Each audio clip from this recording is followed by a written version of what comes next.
You see, God always keeps his promises. I thought it was too late, but his time is never our time. He does things totally differently than we would ever expect, but he kept his promise, and he worked it so that the judge never got to my dad's case. And he worked it that this woman, the wife of the man that killed my father, came in and did a complete confession. And let me tell you how that worked. You see, the devil weaves his web of destruction, but God watches, and then he turns it around for good. The man that actually murdered my father went to his wife the day before she came to the police department and said, "I'm leaving you. I have met a lady and she lives in New Hampshire and I'm leaving and I want a divorce." His wife was so infuriated that she went down to the police department the next day and broke the case wide open. Apparently what happened is that this man and his accomplice were hired by the sister of my stepmother, who was the syndicate operator. My stepmother went to her and said, "Claude's going to divorce me. He realized that I really don't care about him, and I don't know what to do, because we planned this so that I could, have all this money." And the sister said, "You go to Michigan, be with our friends and family, go do, she was into sharpshooting, so go take a class or something. I'll take care of this." So she hired these two gentlemen to murder my father. And it was only for $2,000 and a Harley Davidson motorcycle. That's what they were going to get paid, to murder someone. But they were used to that because that's how they lived for generations, over and over all the time. In fact, the man that killed my father, when they rolled out my dad on a gurney, he was sitting around the TV with his children, showing them what had happened and teaching him how to do this and not get caught. His children never went to school. He would be another generation. They would be another generation of criminals and hitmen. That's how they lived. So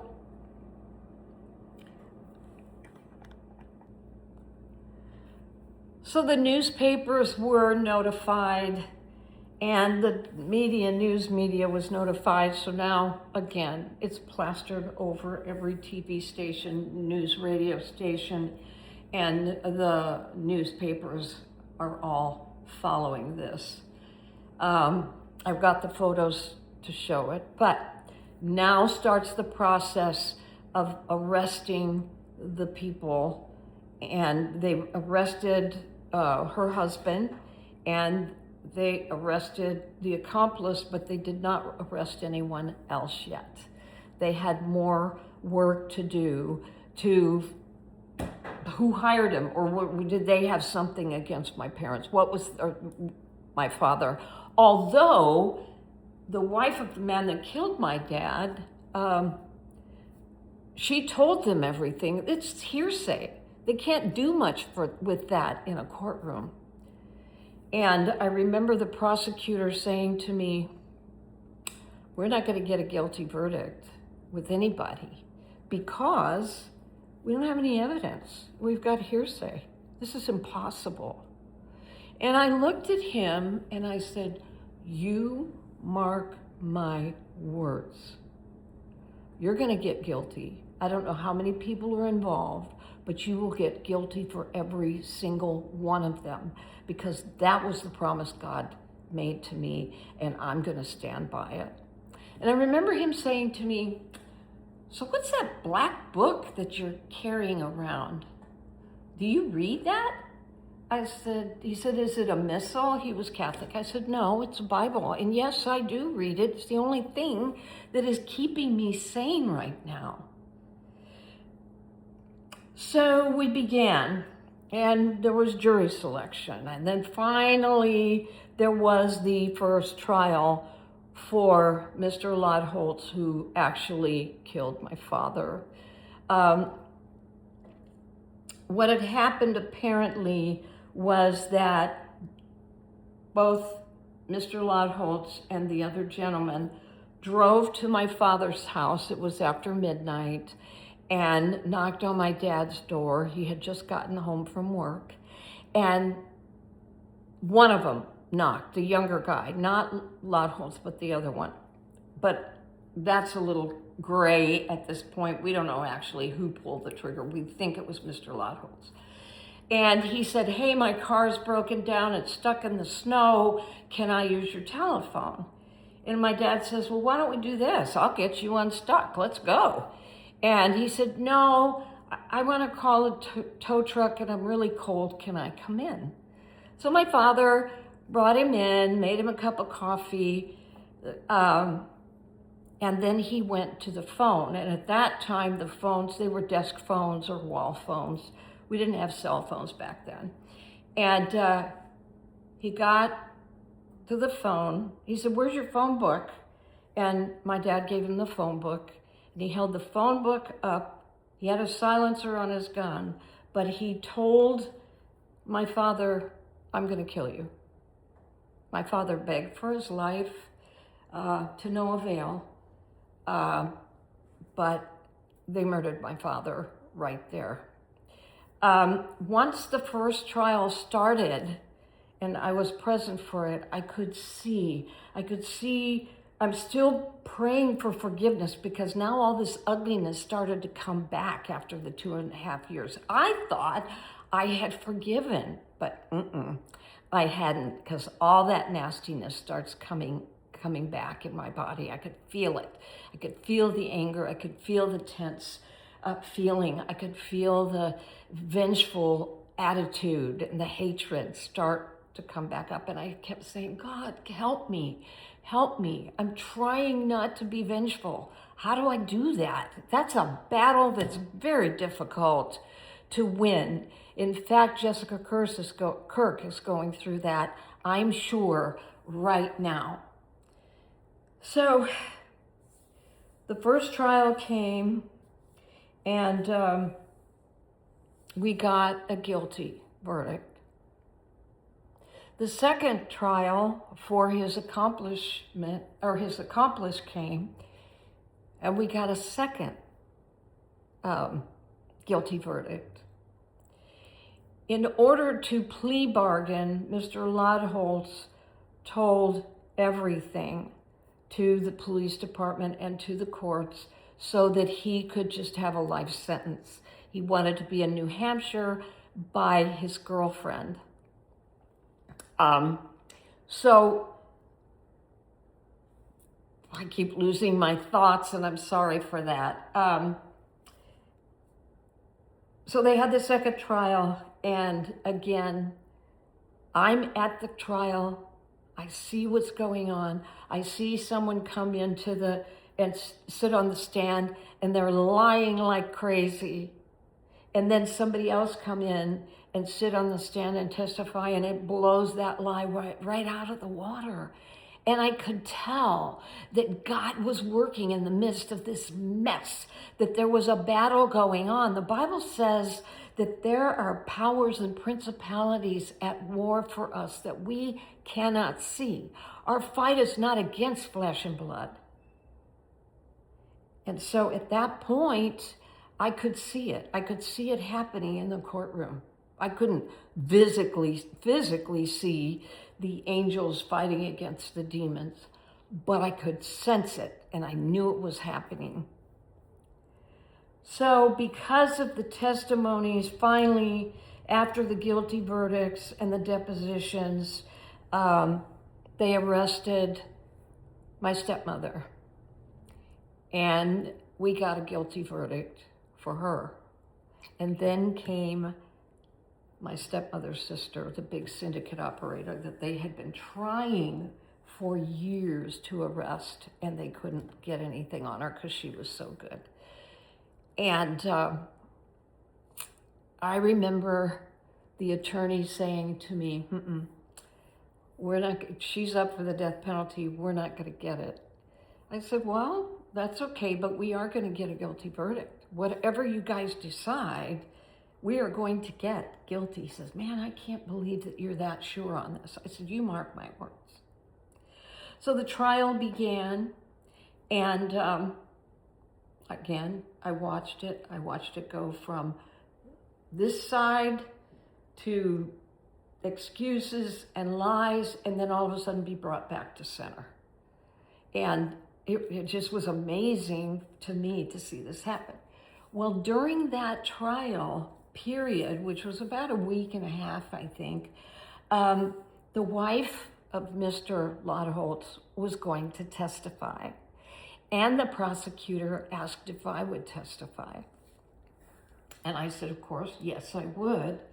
And at one point, the paralegal and her assistant and I were walking over to the courthouse across the street from their offices.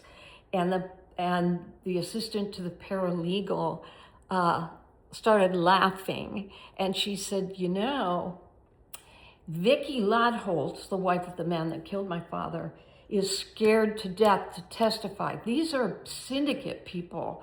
My poor dad had no idea. He went to work with his lunch bucket, came home, worked around the house, went back to, he didn't realize what he was getting into when he married this woman. And the assistant said, you know, Vicky said that she's wearing a cross with hopes that she will not be killed because there are threats for her life if she testifies, but she's going to do it anyway. And I remember grabbing the assistant by the arm and turning her around and saying, I need you to get a message to Vicky. And she looked at me shocked, like, oh my God. I said, listen to me. You tell her that nothing is going to happen to her. She will be protected. Her children will be protected. Well, as these words are coming out of my mouth, I'm going, holy moly, what am I saying? I don't know that for sure. It was God using me and teaching me. It was God using me. It was amazing, absolutely amazing. And we were going to testify on the same day, but the following day. So she promised me that she would get the message to her. I made her promise. And we went to court that day. And I was nervous because I was going to have to testify the next day. And so was my brother, because the rumors were that we were estranged from our father. And she had made up this whole story that he didn't want to have anything to do with this anymore, and that one of us had actually murdered my father, which was a lie. There were even police tips coming in that my brother Tom had done it, who was on vacation in Florida, knew nothing about this because we didn't have cell phones at the time. We couldn't get in touch with him. And so they tried to pin this on my brother, in Florida. But anyway, the next day came and I was before that. That evening, the evening before the day my father was murdered, we were at the courthouse, and in the basement was all finished off, and there was a bar with a really long table, and this is where we settled in every night with the prosecutor, with the news media, trying to get more and more information to solidify enough evidence, if there was any, that could get a conviction for this woman. And I remember all of us sitting at this long table in the bar area, and we're talking about everything. And all of a sudden, Vicky Lodholtz, who was being heavily protected by police and guards and that, started walking down the open staircase to go into the restaurant with an entourage of guards and a little boy and a couple of other people. And they went over into the restaurant, and I could see them there sitting at a big round table. And someone had made a joke about her. and her God, all of a sudden, God's in the picture for her. And I laughed, and then I saw her walk down the staircase, and I was instantly convicted for that. And I knew that I shouldn't have laughed at that. I mean, she had put her life on the line to tell the truth. And so shortly after, we were all together for about an hour and a half or so. People started leaving the table, and the only people that were left at our table was myself and my husband. And I looked at that table over there. It was winter time. I pushed my coat and my purse across the table to my husband, and I said, "Hold this for me and pray for me." And he said, "Why?" I said, "I'm going over there." "Why?" And I said, "I don't know. I just gotta go." My heart was pounding so hard. My mouth was full of cotton. I was scared to death. As I walked, I got more and more and more nervous. But all of a sudden, when I got to the table, I looked at her and I felt compassion and love for these people, these criminals. And I walked around behind her, and she was a big woman, and she had long, black, beautiful hair. And I began to stroke her hair in front of everyone. And I said, "Vicki, my name is Janie Whitehead. I'm the daughter of Claude Whitehead." Well, she already knew that, but I didn't. I just had to introduce myself. And I said, "I know you're having a hard time because tomorrow you have to testify." Now, I couldn't see her. I only saw the back of her head. She shook her head, yes. And when there was this feeling coming over me, like love that a mother has for a newborn baby, for this woman. This was not me. This was God answering my prayer, teaching me to forgive and have love and have compassion. I didn't know it at the time. I was confused by the feelings that I was getting. And so I told her, I said, "I know you're nervous about this." And I said, "Vicki, I know you love your husband." She shook her head, yes. And I said, "I know you don't want to lose him."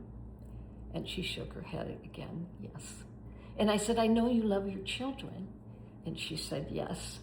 And I said, "You don't want to live like this anymore." And she didn't say yes. She nodded her head. She couldn't speak, but I couldn't see her face, so I didn't know what was going on her side. And then I said, "You know what? You don't have to. You can break this career, if you will, now. But this is what you need to do. You need to put your kids in school, a real school, and you need to find a church that is willing to put their arms around you and love you and support you through this horrific time, to support you and love on your children. And if they won't do that, you leave that church and go to another one."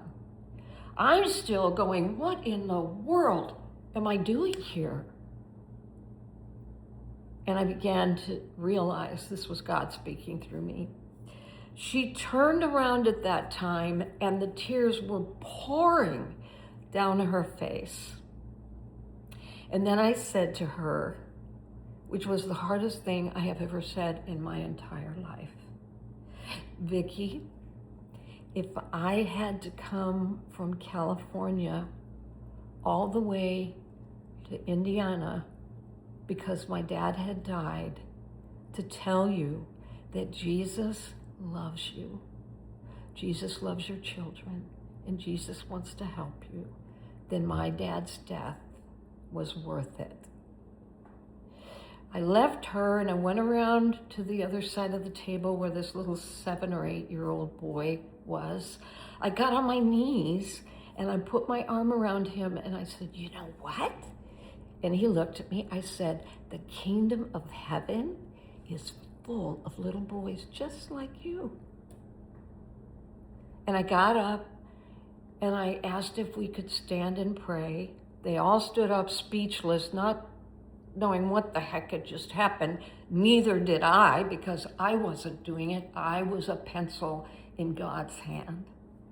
And I prayed with them. I gave them the chance to ask God, Jesus, into their heart, to accept Jesus' death on the cross.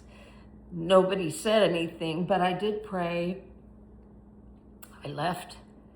I went over to the table. We went back up the staircase, and as soon as we got to the staircase, I completely fell to my feet like jelly and was crying because that was not me. So the next day, we both had to testify. And during that time, again, I'm pouring myself into my Bible, reading, just to get the courage, just to get rid of the tension that I had, the nerves, all of that. I couldn't tell you a word I read, but I did it because it was the only way I could get strength. This was at the Superior Court, and we were on the 3rd floor, and it was a big rotund that was open all the way down to the 1st, and there was an elevator on the other side.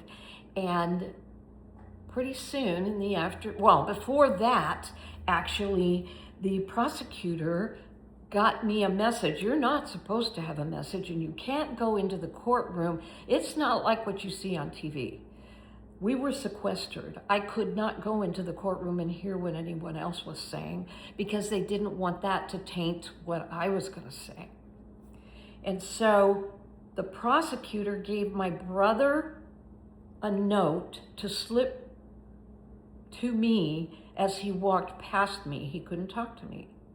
And in the note, it said, I'm going to show you a photo of how we found your father. I freaked out. I said, no way. Absolutely not. I will not testify if you do that. My brother was able to get that message somehow back to the prosecutor. I guess he excused himself to go to the bathroom or something, and no one could see that he was taking this message to me to go back in. And shortly after that, the elevator opened on the other side of the rotund, and out walked Vicky and all the people that were there the night before. I smiled at them. I didn't wave. I didn't want anybody to think that I was in cahoots with them, but I did smile, a warm smile, and I went back into my Bible. And I'm reading like crazy. I don't even feel or see anything around me anymore because I'm such a nervous wreck, especially with the news that I had just received from the prosecutor. And all of a sudden I felt this little hand on my shoulder. And I looked up, and it was that little boy from last night. And he said, ma'am, I went to one of those religious bookstores today, and I bought you something with my own money. And my first thought was, yeah, it was probably stolen money. And then I corrected myself and said, Lord, forgive me for that. I said, you did? Well, what is it? And it was a sticker. And it had an owl on it. And it had 3 words from the book of Revelation. I think it's Revelation chapter 6. And it said, such is wisdom. And I looked at that owl, and I looked at those 3 words, and I realized that what I did the night before at that table with those people was God, showing them forgiveness, showing them compassion, showing them mercy. And I realized at that point that God had given me his eyes, as I could see that he had reached out through the pain of the death of his son and said, I forgive you. He let me see the truth about forgiveness. And then I knew I had to forgive, that I had to leave it to him. He had already gotten me 3 convictions. We only needed 1 more. The prosecutor kind of laughed at me and my faith. He didn't believe it all. He thought I was, living in a fairy tale or whatever. But then we got the 4th conviction. It wasn't the death sentence. It was a life. It was for life. And it came at midnight. So we were all there. And they had decided that they would clear the streets and make sure that we could get home safely, because there were death threats against us now. This was horrible. I mean, we grew up in a happy family. We weren't in this type of a thing. We didn't understand this lifestyle when it happened. But when we got the guilty verdict, the judge said to us before the verdict was read, he said, "Do not move a muscle, don't smile, don't laugh, don't burst out in tears, be motionless when the verdict comes." And she got, 19 counts of all kinds of stuff, but they were all guilty. They held us in the courtroom for about 45 minutes to make sure that the streets were all clear and we could all get home safely, because this was their notorious leader that now is going to go to jail, and they were worried about that.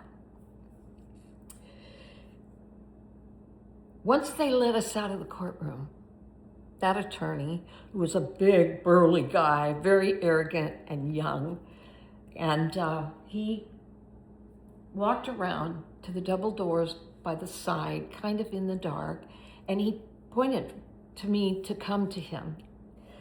So I walked over, and he hugged me, and the tears are pouring down his eyes. And he said, "There's no way. Your God did this. There's no other way this could have happened. Your God did it." So after that, I still struggled a little bit with forgiveness, but that lesson that God gave me was worth it. So after about a year or so, I found out about a prison ministry, and I signed up to minister to prisoners, women incarcerated for murder, for all kinds of things. And it was in Chino Hills in California. The Manson girls were there. There was the zebra killer who was there, who killed couples who were mixed marriages, and she didn't like that. There was the Monday, I just don't like Monday mornings, this was what she said when they arrested her. She was 16 years old, and she, for her 16th birthday, her dad got her a gun.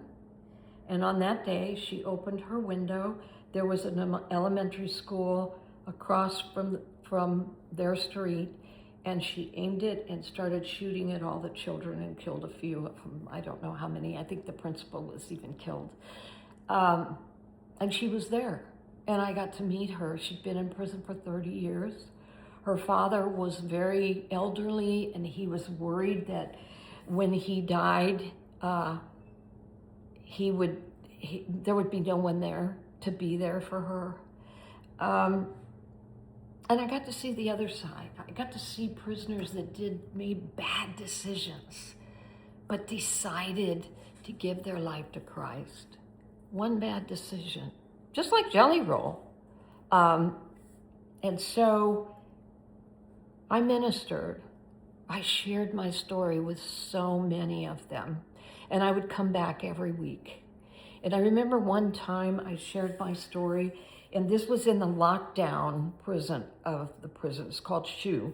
And they all came in, and they were sitting around these round steel tables. We're not allowed to touch them or get too near to them. But this one woman just glared at me the whole time. She had a grown-out butch haircut, and I swear to you, this is the truth, she had Sylvester tattooed all the way across her jawline. And she just glared at me as I'm telling her this story.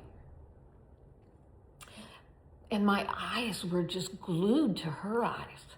And I had such love and compassion for her. I couldn't explain it except that it came from God. And I told my story, and I told them, you know, if my dad had to die, that I had to come here to this prison, to the lockdown units of the prison, to tell you that Jesus loves you and you can be set free internally, even though you're stuck in here, then my dad's death was worth it. And I finished. I prayed for them and I finished. So they all had to go back. There were guards everywhere. They all had to go back to their lockdown cells. And the woman that I had just, man, I had so much love. She glared at me, came over to me. I couldn't touch her. She had tears in her eyes. And she said, in my entire life, no one has ever told me they loved me. Thank you. That's my story. It takes work. It takes prayer. It takes trusting in God, but He can set you free from that vengeance and actually not only take you to the point of forgiving, but love and compassion. We've got to learn to hate the sinner, hate the sin, and love the sinner. Jesus, when He was on the cross, told the guy who recognized who He was and was on the cross with Him, He said, this day you will be in paradise with me. It's that easy. It doesn't matter if you've murdered. It doesn't matter if you've stolen something. It doesn't matter what you've done, if you've lied. Because Jesus said if you tell one lie, it's as bad as somebody that told lots. It doesn't matter if you've hated someone, Jesus said that's as good as killing them. If you've coveted, you've wanted something someone else had and you were jealous of that, it's as good as stealing from them. All sin is the same. That's how He sees it. And if they ask for forgiveness, they're forgiven. Who are we not to forgive if the God of the universe can forgive what we did to His Son? That's my story. I don't know if it's going to help anybody. Maybe it was a big waste of time, but I had to get it out there. Thank you for listening and watching.